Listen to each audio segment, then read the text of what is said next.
Hey guys, let's talk about this last test we just took. So if you took the second version of the test on the second day because you were out for the day of the test or something, your sequence is a little bit different here. There's a couple questions that are slightly different. So if you want to come talk to us, you can for specific answers, but the general concepts are still exactly the same. So, question 1 for 8 points. Part A, give the sequence of the complementary DNA strand. So this is, when you're doing DNA strands, remember that A binds with T, so T binds with A, T. G binds with C, C, T. C binds with G, T, and A, G, A. And you didn't necessarily have to put the marks saying they're bound as long as you put the correct sequence, okay? So that was 2 points. Briefly describe the process of DNA replication.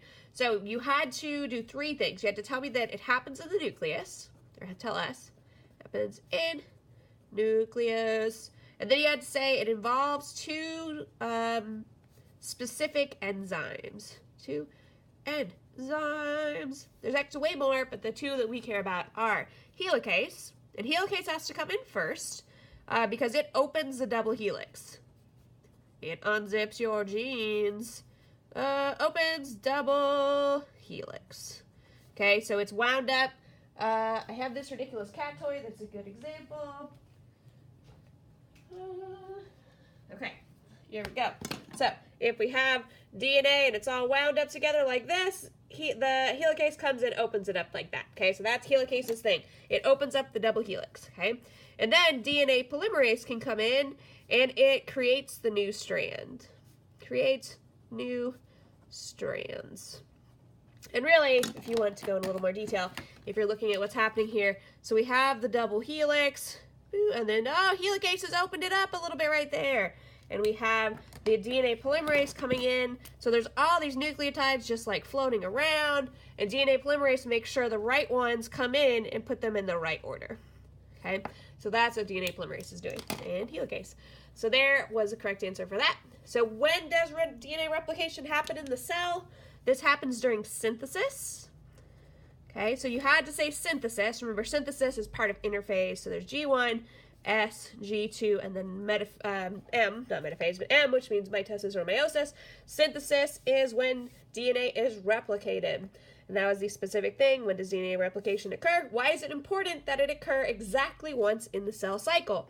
So it must occur exactly once because, so if you don't do it, and then, so if it happens less than once, okay, or if it doesn't occur, then you lose chromosomes. Lose has 1 O. You lose DNA when the cells split. When cells divide, right? So if you start with 1 chromosome and then the cell splits into 2, only 1 cell gets some, so that's bad. So if you do it more than once, do it more than once, you end up with extra chromosomes, extra DNA in the daughter cells. Okay, so the idea being if you do synthesis, let's say you have 2 chromosomes, and then you go through synthesis, and you end up with like that. And then you do synthesis again, well, suddenly you have extra copies. Oh my god, and then how's that going to divide? You're going to end up with like extra things instead of just having 2 at the end. Remember, in the case of trisomy 21, we saw that even just 1 extra, very, very small chromosome leads to an abnormal state. And so it's very important to have the correct amount of DNA when you're creating new cells. Doesn't matter if you're doing meiosis or mitosis, you have to end up with the right amount of DNA.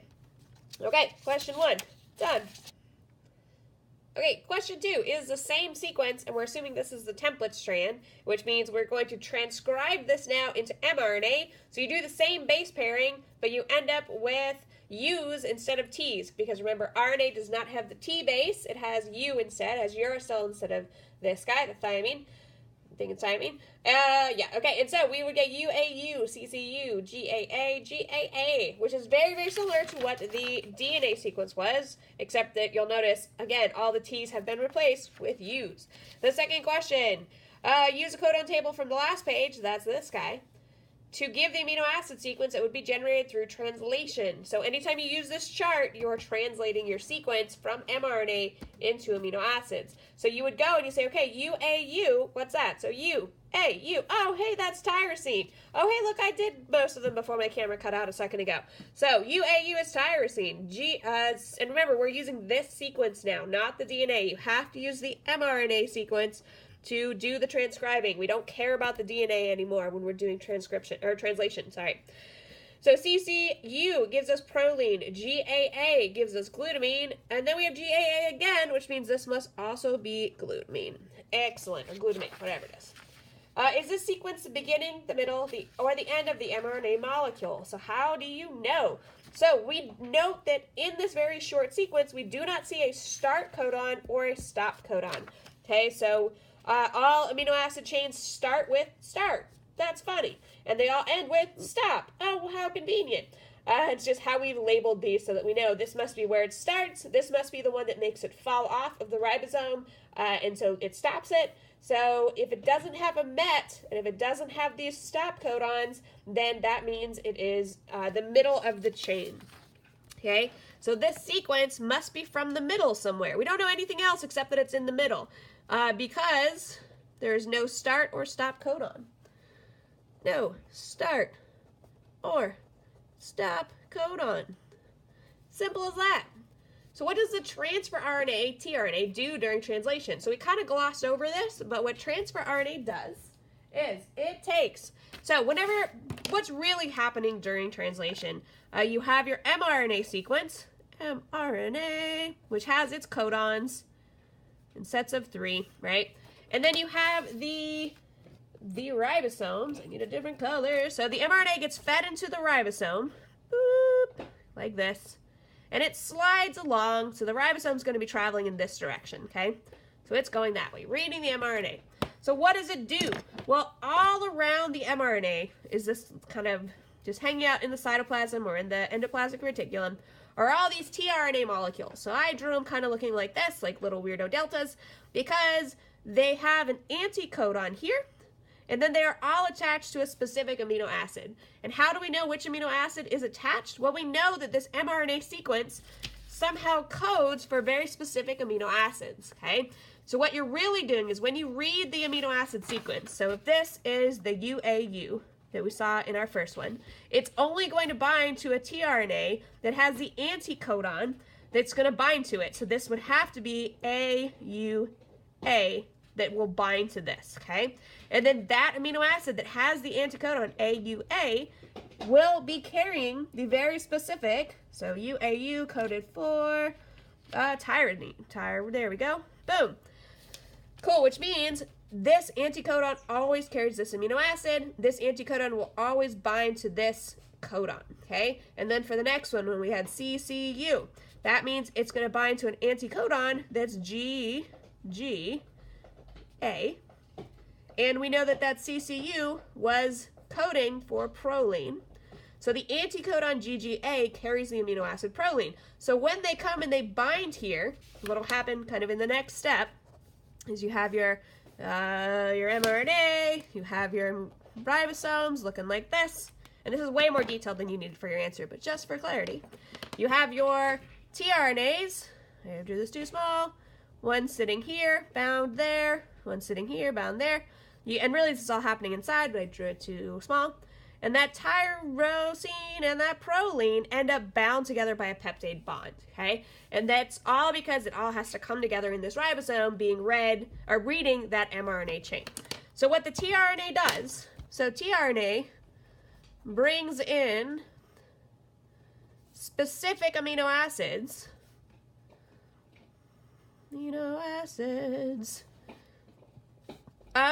according to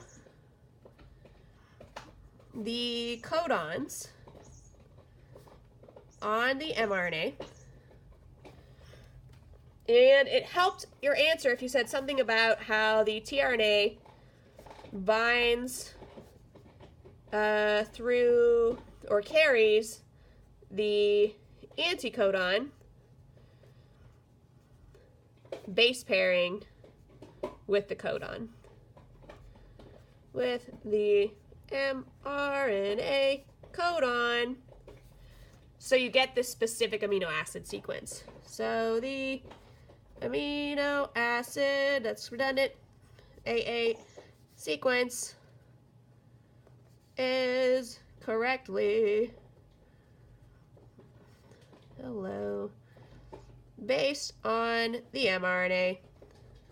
So this is not you didn't have to have this entire giant answer, but you had to say something about how tRNA brings in specific amino acids. The tRNA has the anticodon that then binds to the mRNA's codon, and that gives you your correct sequence of amino acids. So that was a good, well thought out answer. And yeah, that's all you need to do for number 2. Nope, there's more. Okay, so number 2E. What's happening now? Now we have a mutated sequence. So the original DNA sequence, so how do I know this is DNA? Because there's T's, so this must be DNA. So if I'm going to transcribe and translate, transcribe means make mRNA. Translate means make amino acids. Amino acids. So the mRNA is going to be where I bind to this. So I no longer really care about what's happening with the original, not right now anyway. I'm going to look at that mutated sequence. So you'll notice these are not bound together because A does not bind to A, T does not bind to T. This is just saying we had this sequence and then a mutation happened. So what happens? Here, this happened. Oh no, something happened. Something was not caught in G2 error checking. So what happened? So now let's see if that actually causes a difference in our sequence. So when we have this, we end up with U, A, U, C, C, U, C, U, A. Did I put C? That should be a G. Yeah. G, U, A, G, A, A. So that is our mRNA, our amino acid. So this was the transcription. Boop. The amino acid, or the translation, is going to be, so UAU, that didn't change. That's still tyrosine. CCU did not change. That's still proline. GUA, does that make a difference? GUA, is that really, it's not super different from GAA. So let's see. GUA, oh, that's valine. That's totally different. That's something different. Valine, and then GAA is still the same as the original, so that's glutamate. So what happened? We had one amino acid change because we only had one change in a base pair. Okay, so what kind of mutation is this? You had to say it's either a substitution. Can't spell tonight. Substitution. Or you could have said it was a point mutation. We saw a lot of people call it a replacement. That's not a thing. It's interesting, but it's not really telling you what it is. Okay, so it's not a replacement mutation. It's either a substitution or a point mutation. Okay, the very wrong answer that is a thing, but it's the wrong answer, is a frame shift. This is not a frame shift. This is not a inversion or deletion or insertion. It is a substitution because it's still the same length. We only changed one base pair, okay, or one base. Cool. So how is this different? So we are told that this is a disease state. So this person is now diseased. They have sickle cell anemia. Oh no, they have a disease because of only one change in the bases. So we have one base changed, which led to one amino acid change. Okay, so the alternative is maybe if you deleted one, then everything gets shifted over, and then you get a frame shift and you change more than one amino acid. If you had the second version of the test, one of the very early mutations became a stop codon. So instead of 4 codons, it was only 2. That's a pretty big shift, right? In this case, there was only one base change, which led to only one amino acid change, and that's all it takes in this case to get a disease state. The weird noise you hear in the background is my dog chomping on a toy. We will talk about my dog in a second, actually. So let's look at this. If we identify each of the following processes as mitosis, meiosis 1, or meiosis 2, and explain your reasoning. So many people did not explain. Why would you not explain? You lose half your points. It made us cry. It was very sad. There were tears. It was snotty. It was not pretty. Okay, not really. We didn't cry. We did maybe a little. Okay, so look at this cell. We start with 4 chromosomes. We end up with 2 cells that only have 2 chromosomes, so this cannot be mitosis. Okay, so we already know this is not mitosis, so it's going to be one of the meioses. Meiosis, I don't know. All right, so how do I know if it's meiosis 1 or if it's meiosis 2? Well, we have, instead of sister homologs separating, we have homologous pairs separate. Homologous pairs separate. That only happens in meiosis 1. Okay, so you had to say something about the homologous pairs. Homologous pairs separate. You couldn't just say that you have a diploid cell that ends up haploid, because that's not enough to distinguish this from meiosis 2. Okay, so if we look at their next cell, we have 2 cells. Is this just 2 cells going through mitosis? Maybe, I don't know. Let's see. We start with 2 chromosomes. Oh, we end with 2 chromosomes. Awesome. But how do I know that this is is this meiosis or mitosis? Well, it's happening in 2 cells. And if you kind of took this, you could have realized, okay, this is actually coming over here, and then this one's coming over here. So it's the continuation of this first process. Okay, so this must be meiosis 2. Because, and we know it's meiosis 2 and not meiosis 1 because we end up with 4 haploid cells. Okay, this is not meiosis 1 because the sister chromatids separate. Sister chromatids we'll just put split in anaphase, right? There we go. So we end up with 4 haploid cells. If we started with 4 chromosomes, we ended with 2 chromosomes that must be haploid. All right, cool. Here we have 4 chromosomes. We have, if these cells, before they decondense, have 4 chromosomes each. 4 chromosomes. If you start with 4 chromosomes, you end with 4 chromosomes, you must be doing mitosis. Mitosis, because you start with a diploid cell, so you have 2 pairs cell, and with 2 identical diploid cells. Diploid cells. That's it. That's all I had to say. Nothing crazy. If you did more and it was correct, you got credit. If you put crazy answers, if we could kind of tell what you were saying, you got credit, some credit, but you had to be reasonable in your answers. And you had to explain. If you didn't explain, you lost credit. Okay. Describe 2 significant similarities and differences between mitosis and meiosis. So in order to get the credit, you had to say something. There are many, many potential answers. Okay, so you could have said that DNA must replicate first. Replicate before mitosis and meiosis 1. You could have said that both result in more cells. You could have said that both involve the nuclear membrane breaking down, both involve the condensation of the DNA into chromosomes, etc., etc. There are a lot of different things you could have said, as long as it was not crazy. So you had to say, so some other things is you could, okay, so like in prophase, the DNA condenses into chromosomes. Right. You could have said that in metaphase, all metaphases ever, the chromosomes, which is abbreviated as CS, line up in middle. You could have said something about how also in prophase, the spindle fibers develop. Spindle fibers grow. Or the centrioles grow. Centrioles develop. Okay, you could have said how in telophase and cytokinesis, the cells split. All right, that's so many things. You only had to put 2. Okay, describe 2 significant differences. Some people only put 1. Okay, you had to put 2. So, for example, you could have said that in mitosis, in mitosis, you end up with, you have 1 cell that becomes 2 cells. Whereas in meiosis, you have 1 cell that becomes 4 cells. Oh, awesome. That was a very big difference. There we go. You could have said in mitosis, you end up with identical cells. You could have said that these were diploid. You could have said that this happens in body cells. Okay.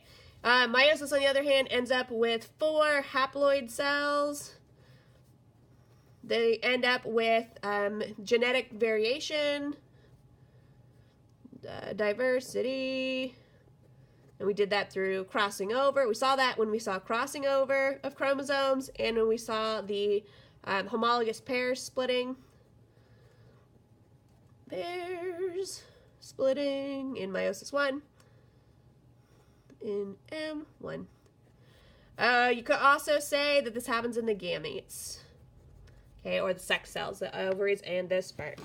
All right, good, done. You had to put two things. You couldn't just say meiosis does this, or mitosis does this thing, and meiosis does that.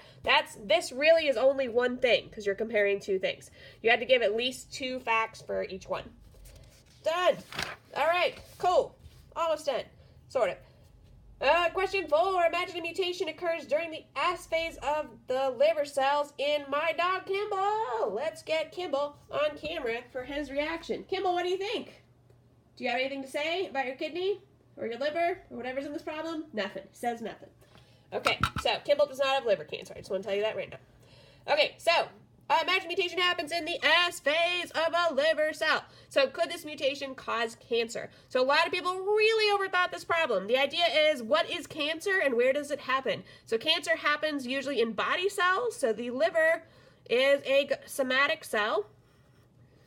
So if G2 doesn't catch, so you could have answered this in two ways. If G2 doesn't catch the error, catch error, it could, depending on if it's the right mutation, it could lead to unchecked growth, unchecked replication,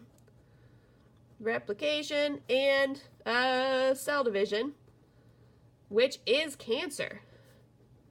So yes, it could. If you said no, if G2 catches it, then that was the correct answer too, but you had to give that specific reason. Okay, could this mutation be inherited by Kimball's puppies? So, puppies, that means this is going, so Kimball's a boy, okay? It's a very manly dog. No, he's not at all. Kimball is a boy puppy. That means if he's a boy dog, if he's going to have puppies, the only thing he's going to give up or give when he is reproducing is sperm. Okay, so is there sperm in your liver? No. Is there liver in your sperm? No. So there is no way that this can be inherited. Okay, you could be predisposed for liver cancer, so you could have said something like that, like if this mutation was a predisposition, but we really should have clarified if this was a spontaneous mutation that happened late in his life, then there's no way that it could be passed on, because the liver doesn't get passed on. To babies, or puppies in this case. Okay, so the idea being you create, at least sperm is created on the daily, so every single day new sperm is created after puberty, and so if a mutation does happen in the liver, it's not affecting the sperm at all, okay, because that's a totally different system, they don't overlap. All right, imagine a mutation happens during S phase in the spermatocyte, so this should have been the clue, sperm is involved. Could this mutation cause Kimball to develop liver cancer? No, because there is no sperm in the liver. Boom. So there's no way the sperm is going to, you could have said if it's very, very advanced, so the exception is very advanced cancer can metastasize. Metastasize, don't know how to spell it, which means it can travel through the bloodstream, but that would be a very specific answer. Blue blood to liver. So you'd have to have a cancer cell in the spermatocyte. You'd have to have a spermatocyte that goes cancerous and then gets so cancerous that it then travels to the rest of the body. You're overthinking it if you're at that point, but if you did put this answer, you got credit. But the idea really is, if it's a spermatocyte, if you're making sperm, how does that happen? Making sperm happens through meiosis. Meiosis. And making liver cells, somatic cells, happens through mitosis. Okay, cool. And they don't overlap, because these things don't overlap.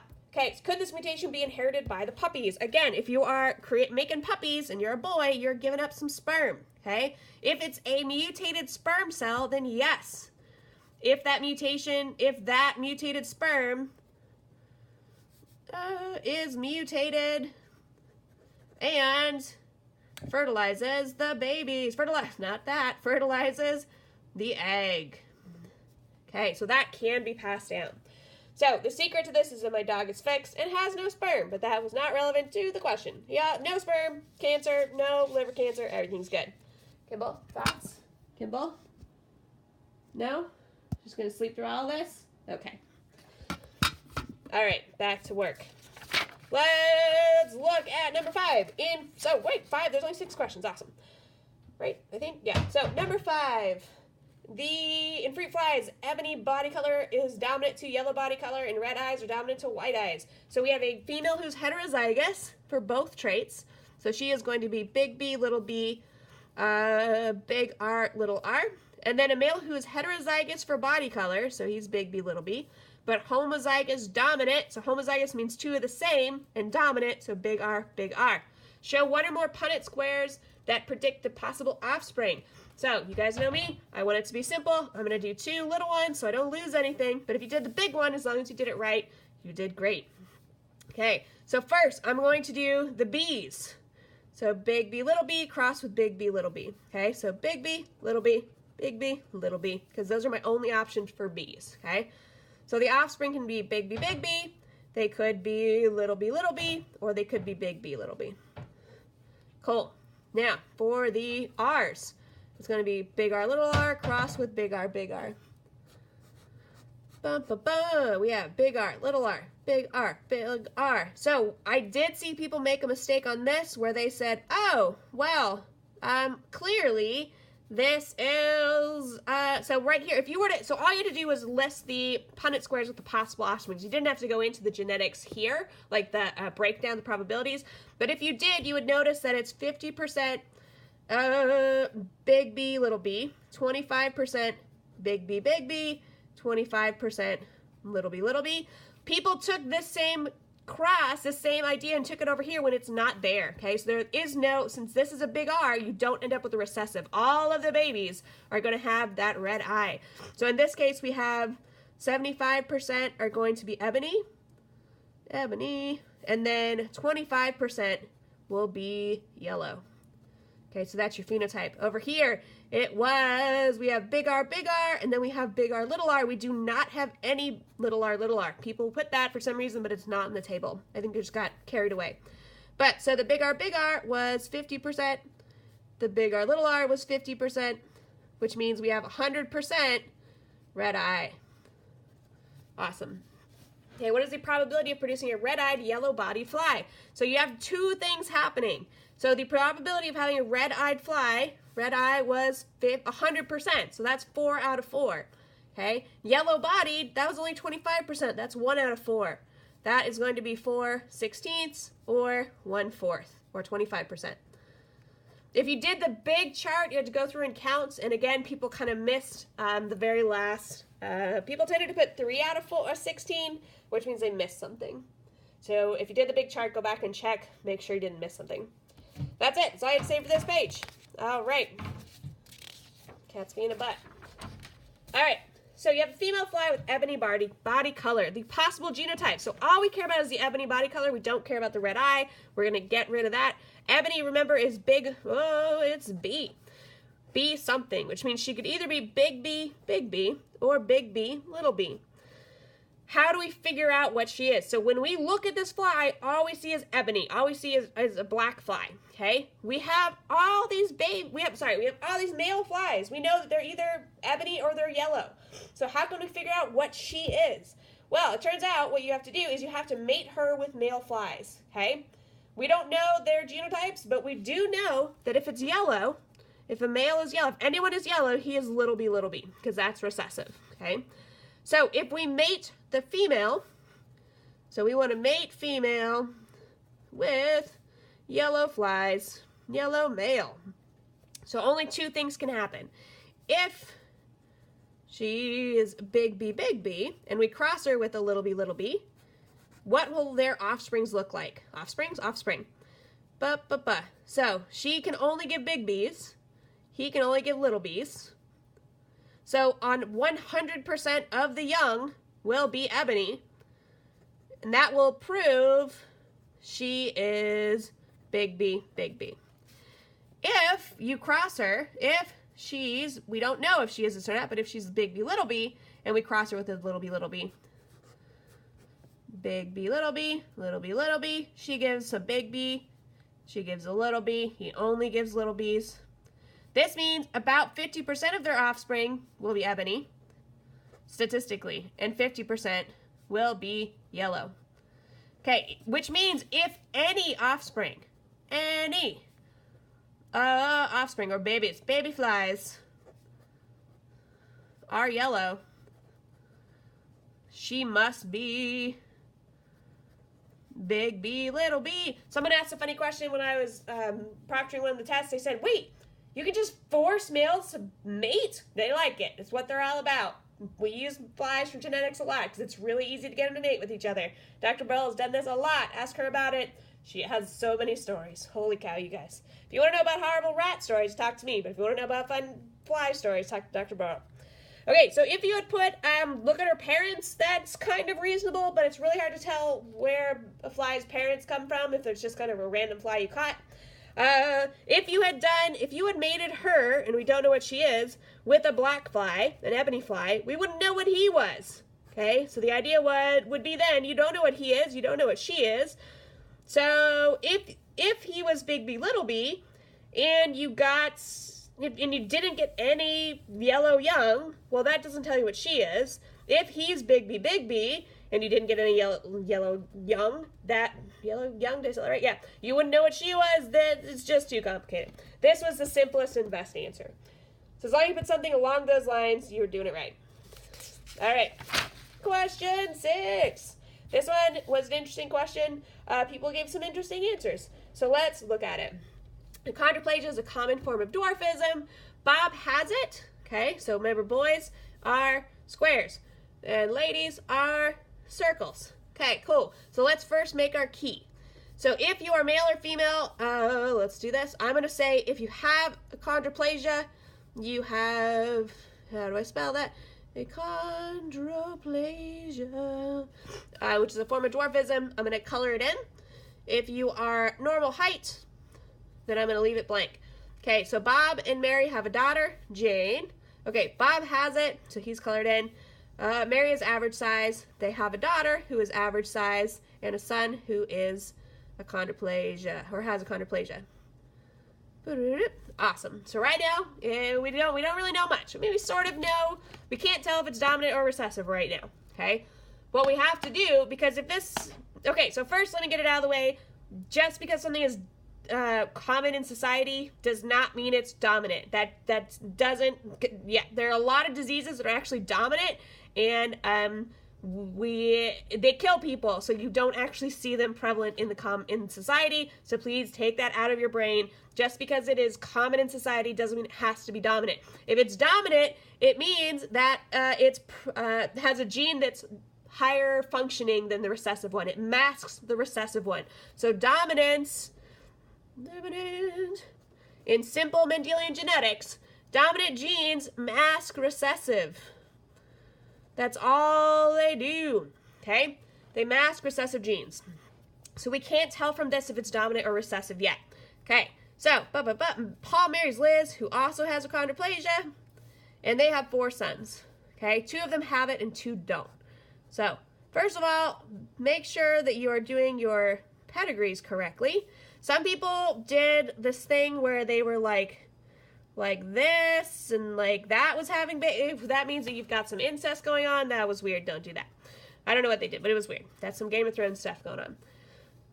4 sons, 2 of them have it and 2 don't. So if 2 have it and 2 don't, and we have 2 people that originally had it, and then they have kids who show both the dominant and the recessive trait, we just don't know which one's which, the only way that you can have kids that have both traits is if you are a carrier of both traits, okay? Which means the parents have to be heterozygous. So I'm going to call this gene A. Dun, dun, dun. All right, cool. So how do I know if it's big A, little a? Oh, well, that means that whatever's showing is the dominant one. So dominant masks the recessive. So if they have to have had these kids, because one's going to have to be the dominant, one's going to have to be the recessive, so this splits up this way. So if you think about it, if we did a Punnett square like this, and it was big A, little a. Big A, little a. Then we get kids that are big A, big A. We'd get kids that have both. And we'd get kids who are recessive.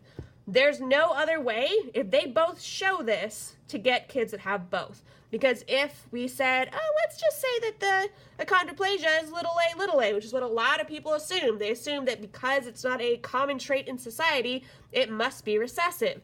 There's no way that these two people could be recessive and then have kids that have the dominant traits, okay? So they must have this. If this is a recessive gene, they both get together and they have kids, they could only show the recessive gene. That's like we talked about this in one of my classes. There was a famous case where people were looking at their pedigrees and they saw that all these people who had blue eyes were having babies that had brown eyes. Turns out it's a little more complicated than that, but if you did it in very simple genetics, that means that, so if blue eyes are recessive and you have two blue-eyed people mating, there's no way they could have a brown-eyed baby. If it were really simple, it's a little more complicated than that. So then there was scandal, so much scandal. If you watch Game of Thrones, that's how he figures out. If you have a dude with brown hair who's only ever had brown-haired people in his family mating with someone with blonde hair, there's no way to have just blonde kids, okay? Unless he was a carrier of the blonde gene, which they figured out not. Not a spoiler, it happens in like the first episode. Don't watch it with your parents. Okay, so let's keep going. So if we know that this means that achondroplasia must be dominant, because we know they must be heterozygous, so they have kids that have both, and they show this trait, which means they must have, achondroplasia must be dominant. Awesome. That means that if you don't have it, you must have little a, which means that's little a, little a, little a, little a. Awesome. What else can we figure out? We can figure out that if this kid is little a, they got a little a from mom, they would have had to have gotten a little a from dad to have both, but they show the trait, so they must be dominant there. We know these kids, since they have the dwarfism, they must have a big A, but we don't know what that second one was. So if you just assume it was big A, and not big A, you could have put big A, little a, or big A for both of them. But if you just put one, then I have no idea that you realize that it could be either. So that is that. So this is a dominant trait. Because parents with trait cannot have babies that that show both traits unless they are carriers. Oh, that's not spelled right. Unless the gene, unless the gene is dominant and they are heterozygous. Awesome. So we added the genotypes. If Jane marries an average-sized man, what's the probability that their first child will have achondroplasia? So this was Jane. If she marries an average-sized person, If she marries an average-sized dude, then he must be little a, so their kid, no matter what sex it is, can only be little a. So it is a 0% chance, because there are no big A's in that pairing. Okay, hopefully this test was not too crazy and this made sense, and good luck. Bye.